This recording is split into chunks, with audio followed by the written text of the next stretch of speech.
वास्तुशास्त्र भारत का यानी वास्तुशास्त्र हिंदुस्तान का। जब हम इस विषय पर बात करते हैं तो सबसे पहली बात यह होती है कि एक देश का जब वास्तुशास्त्र कहते हैं तो यानी एक भूखंड, बहुत बड़ा भूखंड, प्लॉट, अगर हम उसकी बात करते हैं तो सबसे पहली बात है कि वो स्क्वायर होना चाहिए।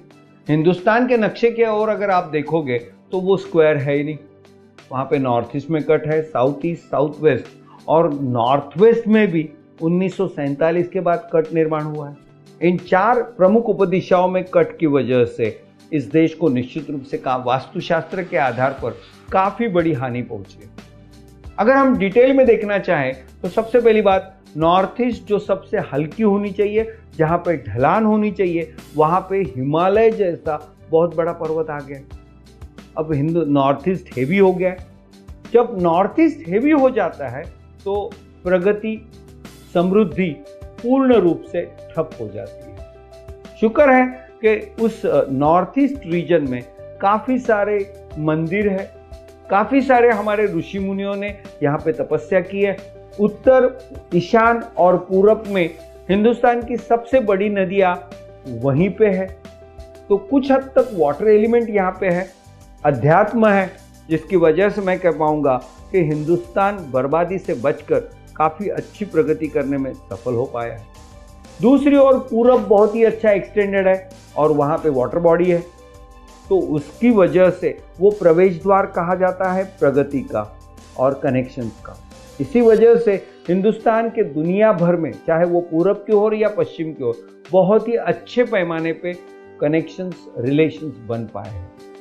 उसके बाद में अगर हम पश्चिम बंगाल से पूरा नीचे आते हैं, असम, उड़ीसा, तमिलनाडु तक नीचे अगर हम आते हैं तो हमें देखते हैं कि पूरा वहाँ पे ऐसे स्लैंटिंग हो रहा है, कट है, जमीन कम होते जा रही है और पानी का क्षेत्र बढ़ता जा रहा है। यानी साउथ ईस्ट में पानी है, साउथ में पानी है, और साउथ से वेस्ट की तरफ हम जब चलते हैं, साउथ वेस्ट के परे होता है, तो वहाँ पे भी पानी।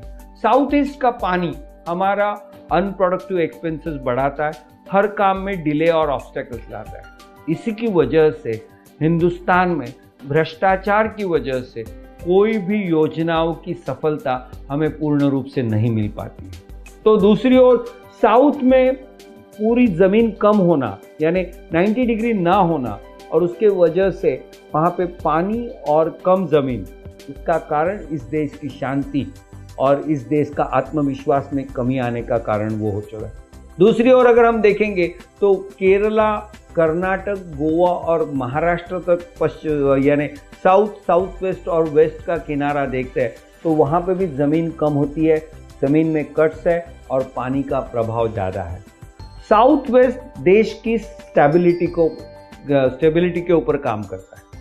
साउथ वेस्ट में जब खड्डा है, पानी है, वैसे देखा जाए तो वास्तु के नियमों के अनुसार साउथ वेस्ट सबसे हेवी होना चाहिए, लेकिन ये पूरा हल्का है, खड्डा है, पानी है, जिसकी वजह से हमारा देश काफ़ी बड़े कर्जे में डूबा हुआ है और इस साथ ही साथ इस देश की स्टेबिलिटी को भी काफ़ी बड़ा खतरा पहुंचा है।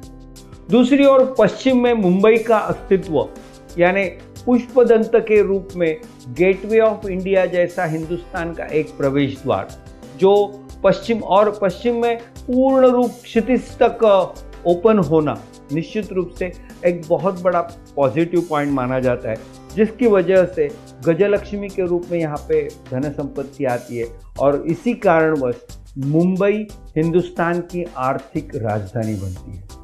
चलिए अब हम गुजरात, राजस्थान से होकर जम्मू कश्मीर तक जब पहुँचते हैं तो वहाँ पे पाकिस्तान के माध्यम से जब 1947 में इस देश का बंटवारा हुआ, नॉर्थ वेस्ट कट हुआ।